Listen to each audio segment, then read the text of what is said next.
ನಮಸ್ಕಾರ ಸ್ನೇಹಿತರೆ. ನಿಮ್ಮ ಮುಂದಿನ ಜನ್ಮದಲ್ಲಿ ನೀವೇನಾಗುತ್ತೀರಿ ಅಂತ ನಿಮಗೆ ಗೊತ್ತಿದೆಯಾ?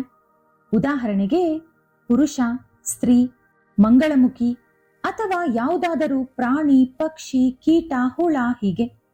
ಹಾಗೆ ಯಾವ ಪಾಪದಿಂದ ನಾವು ಯಾವ ಜನ್ಮ ಪಡೆಯುತ್ತೀವಿ? ಈ ವಿಷಯಗಳನ್ನು ಈ ವಿಡಿಯೋದಲ್ಲಿ ತಿಳಿದುಕೊಳ್ಳೋಣ. ಆದರೆ ಅದಕ್ಕೂ ಮುಂಚೆ ನೀವಿನ್ನೂ ನಮ್ಮ ಚಾನೆಲ್ ಅನ್ನು ಸಬ್ಸ್ಕ್ರೈಬ್ ಮಾಡ್ಕೊಂಡಿಲ್ಲ ಅಂದ್ರೆ ಖಂಡಿತ ಈಗಲೇ ಸಬ್ಸ್ಕ್ರೈಬ್ ಮಾಡ್ಕೊಳ್ಳಿ. ಹಾಗೆ ಈ ವಿಡಿಯೋ ಇಷ್ಟ ಆದ್ರೆ ಮರೀದೇ ಒಂದು ಲೈಕ್ ಕೊಡಿ. ಗರುಡ ಪುರಾಣದ ಪ್ರಕಾರ ಕರ್ಮವನ್ನು ಅನುಸರಿಸಿ ಮುಂದಿನ ಜನ್ಮ ಇರುತ್ತದೆ. ನಾವು ಮಾಡಿರುವ ಕರ್ಮಕ್ಕೆ ತಕ್ಕ ಫಲ ಲಭಿಸುತ್ತದೆ. ಪ್ರತಿ ಜೀವಿಗೂ ಪುನರ್ಜನ್ಮ ಇರುತ್ತದೆ. ಅಂದರೆ ಪ್ರತಿ ಜೀವಿ ಕೂಡ ಮತ್ತೆ ಜನಿಸುತ್ತದೆ ಎಂದು ಅರ್ಥ. ಮನುಷ್ಯ ಮೃತಪಟ್ಟ ನಂತರ ಯಾವ ಜನ್ಮ ಪಡೆಯುತ್ತಾನೆ ಎಂಬುದು ಅವನ ಹಿಂದಿನ ಜನ್ಮದ ಮೇಲೆ ಅವಲಂಬಿಸಿರುತ್ತದೆ. ಪೂರ್ವ ಜನ್ಮ ಹಾಗೂ ಮುಂದಿನ ಜನ್ಮದ ಬಗ್ಗೆ ತಿಳಿದುಕೊಳ್ಳಬೇಕು ಎಂಬ ಕುತೂಹಲ ತುಂಬಾ ಜನರಿಗಿದೆ. ಎಲ್ಲರಿಗೂ ಕೂಡ ಇರುವಂತ ಕುತೂಹಲ ಏನಂದ್ರೆ, ನಾವು ಮುಂದಿನ ಜನ್ಮದಲ್ಲಿ ಮನುಷ್ಯರಾಗಿ ಜನಿಸುತ್ತೀವಾ ಅಥವಾ ಪ್ರಾಣಿ, ಪಕ್ಷಿ, ಹುಳ, ಕೀಟ ಹೀಗೆ ಯಾವ ಜನ್ಮ ಪಡೆಯುತ್ತೇವೆ ಎಂದು. ಒಂದು ವೇಳೆ ಮನುಷ್ಯನ ಜನ್ಮ ಸಿಕ್ಕರೆ ಹೆಣ್ಣಾಗಿ ಜನಿಸುತ್ತೀವಾ, ಗಂಡಾಗಿ ಜನಿಸುತ್ತೀವಾ ಅಥವಾ ನಪುಂಸಕನಾಗಿ ಜನಿಸುತ್ತೀವಾ ಎಂಬ ಪ್ರಶ್ನೆ ಮೂಡುತ್ತದೆ. ನಮ್ಮ ವೇದಗಳು, ಶಾಸ್ತ್ರಗಳು, ಪುರಾಣಗಳು ಹೇಳುವ ಪ್ರಕಾರ ಹುಟ್ಟಿರುವಂತ ಪ್ರತಿ ಜೀವಿಗೆ ಸಾವು ಖಚಿತ. ಆದರೆ ಮನುಷ್ಯ ಮೃತಪಟ್ಟ ನಂತರ ಯಾವ ಯೋನಿಯಲ್ಲಿ ಜನಿಸುತ್ತಾನೆ ಎಂಬ ವಿಷಯ ನಮಗೆ ಗೊತ್ತಿಲ್ಲ. ಗರುಡ ಪುರಾಣ ಎಂಬುದು 18 ಮಹಾಪುರಾಣಗಳಲ್ಲಿ ಒಂದು. ಅದರಲ್ಲಿ ಜನನ, ಮರಣ ಮತ್ತು ಮರಣದ ನಂತರ ನಡೆಯುವಂತಹ ಸಂಘಟನೆಗಳ ಬಗ್ಗೆ ವಿವರಣೆ ಇರುತ್ತದೆ. ಈ ಪುರಾಣವನ್ನೇನಾದರೂ ನೀವು ಜೀವನದಲ್ಲಿ ಓದಿ ಅದರಲ್ಲಿರುವಂತಹ ವಿಷಯಗಳನ್ನು ಅಳವಡಿಸಿಕೊಂಡರೆ ನಿಮ್ಮ ಜೀವನ ಎಷ್ಟೋ ಸುಖವಾಗಿ ಬದಲಾಗುತ್ತದೆ. ಸತ್ತ ನಂತರ ಮುಂದಿನ ಜನ್ಮ ಕೂಡ ತುಂಬಾನೇ ಸುಖವಾಗಿರುತ್ತದೆ. ನಮಗಿರುವಂತ ಎಷ್ಟೋ ಪುರಾಣಗಳಲ್ಲಿ 18 ಪುರಾಣಗಳನ್ನು ಮಹಾಪುರಾಣಗಳು ಎಂದು ಕರೆಯುತ್ತಾರೆ. ಅಂದರೆ ಎಲ್ಲಾ ಪುರಾಣಗಳಿಗಿಂತಲೂ ಈ 18 ಮಹಾಪುರಾಣಗಳಲ್ಲಿ ಹೆಚ್ಚಿನ ಮಾಹಿತಿ ಹಾಗೂ ಜನರಿಗೆ ಉಪಯೋಗವಾಗುವಂತಹ ಎಷ್ಟೋ ವಿಷಯಗಳು ಬರೆದಿರುತ್ತಾರೆ. ಅಂತ 18 ಮಹಾಪುರಾಣಗಳಲ್ಲಿ ಗರುಡ ಪುರಾಣ ತುಂಬಾನೇ ಮುಖ್ಯವಾದದ್ದು. ಪ್ರತಿ ಮನುಷ್ಯ ಕೂಡ ಇದನ್ನು ಜೀವನದಲ್ಲಿ ಓದಿರಲೇಬೇಕು ಎಂದು ಹೇಳುತ್ತಾರೆ. ಸಾವಿನ ಬಗ್ಗೆ ಹಾಗೂ ಸಾವಿನ ನಂತರದ ಬಗ್ಗೆ ವರ್ಣಿಸುವಂತ ಅಥವಾ ವಿವರಿಸುವಂತ ಏಕೈಕ ಪುರಾಣ ಗರುಡ ಪುರಾಣ. ಶಾಸ್ತ್ರೋಕ್ತವಾಗಿ ಕಾರ್ಯಗಳನ್ನು ಮಾಡುವವರು ಮನೆಯಲ್ಲಿ ಸಾವು ನಡೆದಾಗ ಖಂಡಿತವಾಗಲೂ ಗರುಡ ಪುರಾಣವನ್ನು ಓದುತ್ತಾರೆ. ಎಲ್ಲರೂ ಕೂಡ ಸಾವು ನಡೆದ ಮನೆಯಲ್ಲಿ ಗರುಡ ಪುರಾಣ ಓದಬೇಕು ಎಂದು ಕೆಲವು ಪುರಾಣಗಳು ಹೇಳುತ್ತವೆ. ಈ ಗ್ರಂಥದಲ್ಲಿ ಶ್ರೀ ಮಹಾವಿಷ್ಣು ಮತ್ತು ಅವರ ವಾಹನವಾದ ಗರುಡನ ಮಧ್ಯೆ ನಡೆಯುವಂತಹ ಸಂಭಾಷಣೆಯನ್ನು ಬರೆಯಲಾಗಿದೆ. ಅದರ ಜೊತೆಗೆ ಮನುಷ್ಯನ ಚರಿತ್ರೆಯ ಬಗ್ಗೆ ಕೂಡ ಹೇಳಲಾಗಿದೆ. ದೇವರ ದೃಷ್ಟಿಯಲ್ಲಿ ಒಳ್ಳೆ ಕರ್ಮಗಳು ಅಂದರೆ ನಾವು ಮಾಡಿದಂತ ಒಳ್ಳೆ ಕೆಲಸಗಳು, ಕೆಟ್ಟ ಕರ್ಮಗಳು ಅಂದರೆ ನಾವು ಮಾಡಿದಂತ ಪಾಪ ಕೃತ್ಯಗಳು ಅಥವಾ ಕೆಟ್ಟ ಕೆಲಸಗಳು. ಗರುಡ ಪುರಾಣದ ಪ್ರಕಾರ ಮನುಷ್ಯ ಭೂಮಿಯ ಮೇಲೆ ಮಾಡುವಂತ ಒಂದೊಂದು ಕೆಟ್ಟ ಕರ್ಮಕ್ಕೆ ಅಥವಾ ಪಾಪಕ್ಕೆ ಬೇರೆ ಬೇರೆ ಶಿಕ್ಷೆಯನ್ನು ನರಕದಲ್ಲಿ ಕೊಡಲಾಗುತ್ತದೆ ಎಂದು ಬರೆದಿದ್ದಾರೆ. ಗರುಡ ಪುರಾಣದ ಪ್ರಕಾರ ಮನುಷ್ಯರು ಮಾಡುವ ಒಳ್ಳೆ ಕರ್ಮಗಳಿಗೆ ಅವರಿಗೆ ಸ್ವರ್ಗದಲ್ಲಿ ಸ್ಥಾನ ಸಿಗುತ್ತದೆ. ಅದೇ ರೀತಿ ಕೆಟ್ಟ ಕರ್ಮಗಳಿಗೆ ನರಕವನ್ನು ಅನುಭವಿಸಬೇಕಾಗುತ್ತದೆ. ಕತ್ತೆ, ನಾಯಿ, ಬೆಕ್ಕು, ಹಾವು, ಕೋತಿ, ಗೋಸುಂಬೆ, ಮೇಕೆ, ತೋಳ, ಹಸು, ಆಮೆ, ಕೀಟಗಳು, ಇನ್ನು ಯಾವುದಾದರೂ ಪ್ರಾಣಿಗಳು, ಪಕ್ಷಿಗಳು, ಗಿಡ, ಮರಗಳು, ಮನುಷ್ಯ ಎಲ್ಲವೂ ಕೂಡ ಕರ್ಮ ಫಲದಿಂದಲೇ ನಡೆಯುತ್ತದೆ. ಹೆಚ್ಚು ಪಾಪಕರ್ಮಗಳು ಮಾಡಿದವರು ಅಂಗವಿಕಲತೆಯಿಂದ ಕೂಡ ಜನಿಸುತ್ತಾರೆ. ಈಗ ನಿಜಕ್ಕೂ ಪುನರ್ಜನ್ಮ ಇದೆಯಾ ಎಂಬುದು ಒಂದು ಚಿಕ್ಕ ಉದಾಹರಣೆಯ ಮೂಲಕ ತಿಳಿಯುವ ಪ್ರಯತ್ನ ಮಾಡೋಣ.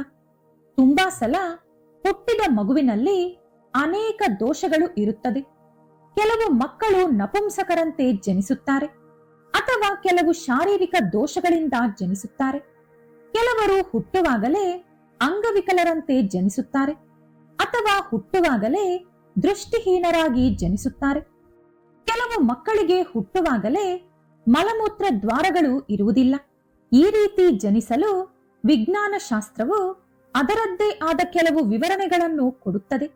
ಆದರೆ ನಮ್ಮ ಹಿಂದೂ ಶಾಸ್ತ್ರಗಳ ಪ್ರಕಾರ ಮಗು ತನ್ನ ಪೂರ್ವಜನ್ಮದ ಕರ್ಮಾನುಸಾರದಿಂದಲೇ ಈ ಜನ್ಮದಲ್ಲಿ ಕಷ್ಟಗಳನ್ನು ಅನುಭವಿಸುತ್ತಾರೆ ಎಂದು ಹೇಳುತ್ತದೆ. ಆದ್ದರಿಂದಲೇ ಶಾರೀರಿಕ ದೋಷಗಳು ಜನನದಿಂದಲೇ ಬರುತ್ತದಂತೆ. ಗರುಡ ಪುರಾಣದಲ್ಲಿ ಈ ರೀತಿ ಹೇಳಿದ್ದಾರೆ. ಪಾಂಡವ ಸಹೋದರರು ಅವರವರ ಕರ್ಮಾನುಸಾರದಿಂದಲೇ ಬೇರೆ ಬೇರೆ ಮನೆಗಳಲ್ಲಿ ಜನ್ಮ ಪಡೆದರು, ವಿಧ ವಿಧವಾದಂತ ಕಷ್ಟಗಳನ್ನು ಅನುಭವಿಸಿದರು ಎಂದು. ಗರುಡ ಪುರಾಣದಲ್ಲಿ ಶಿಶು ತಾಯಿ ಗರ್ಭದಲ್ಲಿ ಇರುವವರೆಗೂ ಪೂರ್ವಜನ್ಮದ ವಿಷಯಗಳು ನೆನಪಿನಲ್ಲಿ ಇರುತ್ತದಂತೆ. ಹಿಂದಿನ ಜನ್ಮದಲ್ಲಿ ಆ ವ್ಯಕ್ತಿ ಯಾವ ಯಾವ ಕರ್ಮಗಳು ಮಾಡಿದ್ದನೋ ಅದೆಲ್ಲವೂ ಅವನಿಗೆ ನೆನಪಿರುತ್ತದೆ.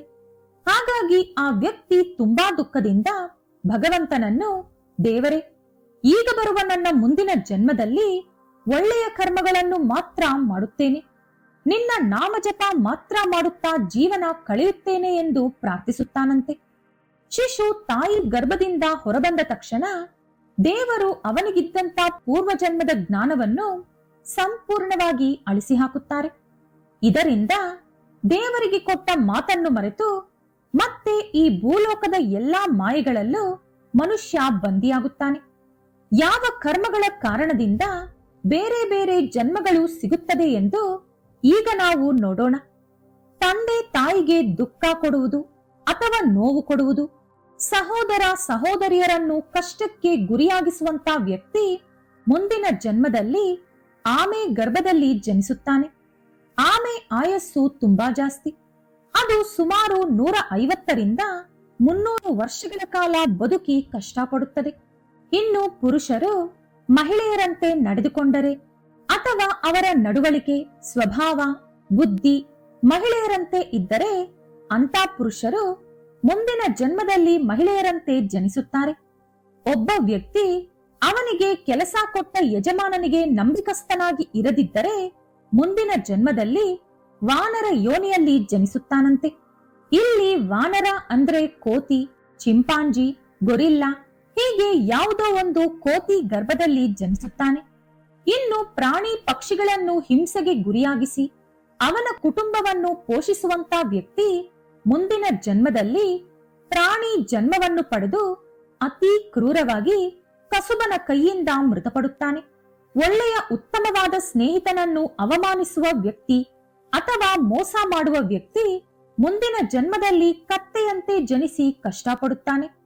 ಧರ್ಮವನ್ನು ಅವಮಾನಿಸುವವರು, ದೇವರನ್ನು ನಂಬದವರು, ದೇವರ ಪೂಜೆ ಮಾಡದವರು, ವೇದಗಳು, ಪುರಾಣಗಳು, ಪವಿತ್ರವಾದ ಗ್ರಂಥಗಳನ್ನು ಅವಮಾನಿಸುವವರು ಮುಂದಿನ ಜನ್ಮದಲ್ಲಿ ಬೀದಿ ನಾಯಿ ಜನ್ಮ ಪಡೆಯುತ್ತಾರೆ. ಬೇರೆಯವರನ್ನು ಹೀಯಾಳಿಸುವುದು ಅಥವಾ ಅವರೊಂದಿಗೆ ಕೆಟ್ಟದಾಗಿ ನಡೆದುಕೊಳ್ಳುವವರು ಮುಂದಿನ ಜನ್ಮದಲ್ಲಿ ಕೀಟದಂತೆ ಜನಿಸುತ್ತಾರೆ. ಪ್ರೀತಿ ಪಾತ್ರರಿಂದ ಪಡೆದ ಹಣವನ್ನು, ಅಂದರೆ ನಮ್ಮನ್ನು ಪ್ರೀತಿಸುವವರು ಅಥವಾ ನಮ್ಮನ್ನು ನಂಬಿರುವವರ ಹತ್ತಿರದಿಂದ ಹಣವನ್ನು ಪಡೆದು ಕೊಡದೆ ಇರುವುದು ಅಥವಾ ಕಪಟ ಪ್ರೀತಿ ತೋರಿಸಿ ಅವರ ಹತ್ತಿರ ದುಡ್ಡು ದೋಚಿಕೊಳ್ಳುವಂತ ವ್ಯಕ್ತಿಗಳು ಮುಂದಿನ ಜನ್ಮದಲ್ಲಿ ಜೇಡ ಅಂದರೆ ಸ್ಪೈಡರ್ ಜನ್ಮ ಪಡೆಯುತ್ತಾರೆ. ಕಳ್ಳತನ ಮಾಡುವವರು ಗಿಣಿ ಜನ್ಮ ಪಡೆಯುತ್ತಾರೆ.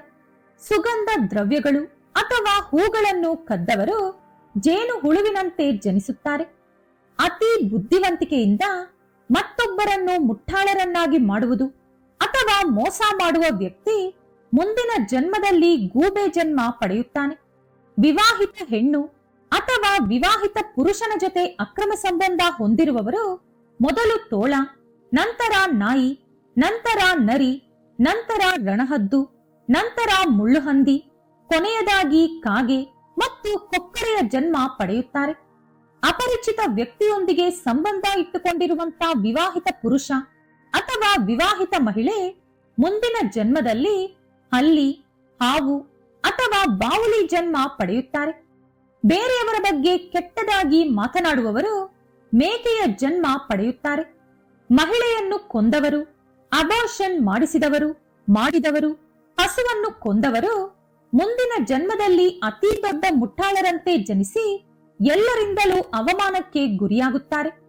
ಅಣ್ಣನನ್ನು ಅವಮಾನಿಸಿದವನು ಒಂದು ಪಕ್ಷಿಯ ಜನ್ಮ ಪಡೆದು 10 ವರ್ಷಗಳ ಕಾಲ ಬಂದಿಯಾಗಿ ಬದುಕಿ ತನಗೆ ಅಲ್ಲೇ ಸಾವನ್ನಪ್ಪುತ್ತಾನೆ.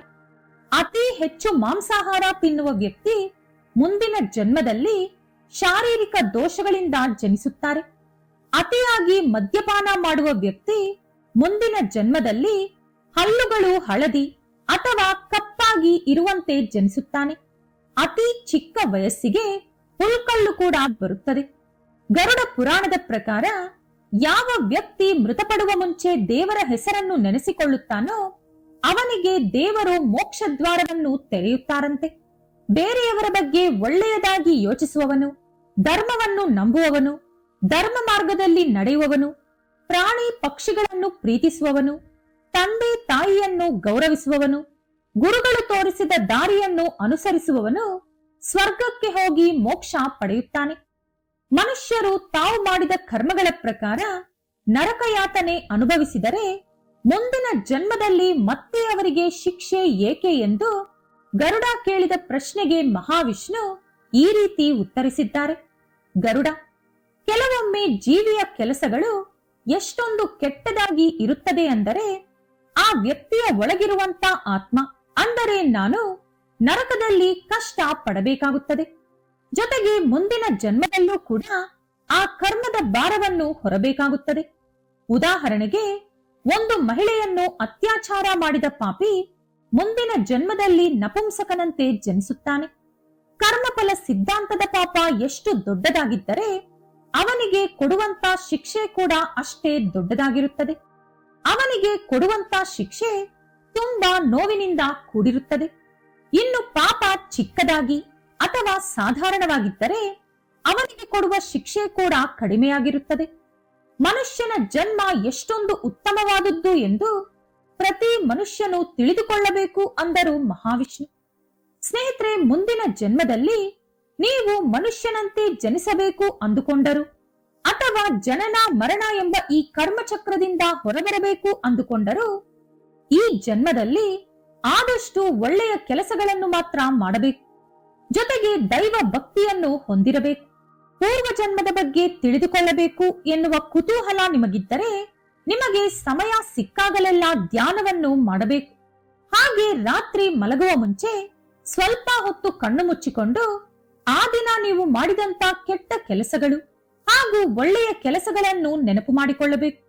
ನೀವು ಧ್ಯಾನಕ್ಕೆ ಕುಳಿತಾಗಲೆಲ್ಲ ಆ ದಿನದ ಸಂಘಟನೆಗಳು ನೆನಪು ಮಾಡಿಕೊಂಡು ನಿನ್ನೆ, ಮೊನ್ನೆ, ಒಂದು ವಾರದ ಹಿಂದೆ, ಒಂದು ತಿಂಗಳ ಹಿಂದೆ, ಒಂದು ವರ್ಷದ ಹಿಂದೆ, ಹೀಗೆ ಹಿಂದೆ ನಡೆದಂತ ಸಂಘಟನೆಗಳನ್ನು ನೆನಪು ಮಾಡಿಕೊಳ್ಳುತ್ತಾ ಹೋಗಬೇಕು. ಈ ರೀತಿ ನೆನಪು ಮಾಡಿಕೊಳ್ಳುತ್ತಾ ಹೋದರೆ ಒಂದು ದಿನ ನಿಮ್ಮ ಧ್ಯಾನ ದೀರ್ಘವಾದಾಗ ನಿಮಗೆ ಪೂರ್ವ ಜನ್ಮದ ನೆನಪು ಕೂಡ ಬರುವ ಸಾಧ್ಯತೆ ಇರುತ್ತದೆ. ಇನ್ನು ನೀವು ನಿದ್ದೆಗೆ ಹೋಗುವಾಗ ನಿದ್ದೆಯಲ್ಲಿ ನೀವು ಏನು ಮಾಡುತ್ತೀರಿ ಎಂಬುದನ್ನು ಯೋಚಿಸಲು ಪ್ರಯತ್ನಿಸಬೇಕು. ನಿದ್ದೆ ಅನ್ನುವುದು ನಮ್ಮ ಶರೀರಕ್ಕೆ ನಾವು ಕೊಡುವಂತ ರೆಸ್ಟ್ ಅಷ್ಟೇ. ನಮ್ಮೊಳಗಿರುವಂತ ಆತ್ಮಕ್ಕೆ ನಿದ್ದೆ ಇರುವುದಿಲ್ಲ. ಅದು ಯಾವಾಗಲೂ ಎಚ್ಚರವಾಗಿರುತ್ತದೆ. ಹಾಗಾಗಿ ನಮ್ಮ ದೇಹ ಮಲಗಿರುವಾಗ ನಮ್ಮ ಆತ್ಮ ಏನು ಮಾಡುತ್ತಿದೆ ಎಂಬುದನ್ನು ಕೂಡ ನಾವು ಧ್ಯಾನದ ಮೂಲಕ ತಿಳಿದುಕೊಳ್ಳಬಹುದು. ಹಾಗೆ ನಮ್ಮ ಆತ್ಮ ನಾವು ನೋಡಿದರೆ ನಮಗೆ ಇನ್ನೊಂದು ಜನ್ಮ ಇರುವುದಿಲ್ಲ ಎಂದು ಕೂಡ ಹೇಳುತ್ತಾರೆ. ಇದೆಲ್ಲ ನಾವು ಒಂದೇ ಒಂದು ದಿನದಲ್ಲಿ ಮಾಡಲು ಆಗದಿದ್ದರೂ ಪ್ರತಿದಿನ ನಾವು ಮಾಡುವಂತ ಪ್ರಯತ್ನದಲ್ಲಿ ಚೂರು ಚೂರು ಬದಲಾವಣೆ ನಡೆಯುತ್ತಾ ಬರುತ್ತದೆ. ಈ ರೀತಿ ಮಾಡುವಾಗ ನಾವು ನಮ್ಮ ದೇಹದೊಳಗಿರುವಂತಹ 6 ಚಕ್ರಗಳನ್ನು ಕೂಡ ಬೇಗನೆ ಆಕ್ಟಿವೇಟ್ ಮಾಡ್ಕೋಬಹುದು. ಪೂರ್ವ ಜನ್ಮದ ಜ್ಞಾನವನ್ನು ಪಡೆಯಬಹುದು. ಯಾವ ಕಾರಣದಿಂದ ನಮಗೆ ಈ ಜನ್ಮ ಸಿಕ್ಕಿತು ಎಂಬುದು ಕೂಡ ನಾವು ತಿಳಿದುಕೊಳ್ಳಬಹುದು. ಇದು ಸ್ವಲ್ಪ ಕಷ್ಟ ಅನಿಸಿದರೂ ಕೂಡ ಪ್ರತಿದಿನ ಪ್ರಯತ್ನಿಸಿದರೆ 1-2 ವರ್ಷಗಳಲ್ಲಿ ಇದು ನಮಗೆ ಅತಿ ಸುಲಭ ಅನಿಸುತ್ತದೆ. ಇದನ್ನೇ ಹಿಪ್ನಾಸಿಸ್ ಅಂತ ಕರೀತಾರೆ. ನಾವೇ ನಮ್ಮ ಹಿಂದಿನ ಮೆಮೊರಿ ಏನು ಅನ್ನೋದು ಹಿಪ್ನೋಥೆರಪಿಸ್ಟ್ಗೆ ತಿಳಿಸಿಕೊಡ್ತೀವಿ. ಇಲ್ಲೇ ನಾವು ಅರ್ಥ ಮಾಡ್ಕೋಬಹುದು ನಮಗೆ ಎಲ್ಲವೂ ನೆನಪಿರುತ್ತದೆ ಅಂತ. ಹಾಗಾಗಿ ಧ್ಯಾನ ಮಾಡೋಕೆ ಇವತ್ತಿಂದಾನೇ ಟ್ರೈ ಮಾಡಿ. ಈ ವಿಡಿಯೋ ನಿಮಗೆ ಇಷ್ಟ ಆದ್ರೆ ಲೈಕ್ ಮಾಡಿ, ಶೇರ್ ಮಾಡಿ. ಇಂಥ ಹೆಚ್ಚಿನ ಉತ್ತಮ ಮಾಹಿತಿಗಳಿಗಾಗಿ ತಪ್ಪದೇ ನಮ್ಮ ಚಾನೆಲ್ ಅನ್ನು ಸಬ್ಸ್ಕ್ರೈಬ್ ಮಾಡ್ಕೊಳ್ಳಿ. ನಾಳೆ ಮತ್ತೊಂದು ವಿಡಿಯೋದೊಂದಿಗೆ ಪುನಃ ಭೇಟಿಯಾಗೋಣ. ಧನ್ಯವಾದಗಳು.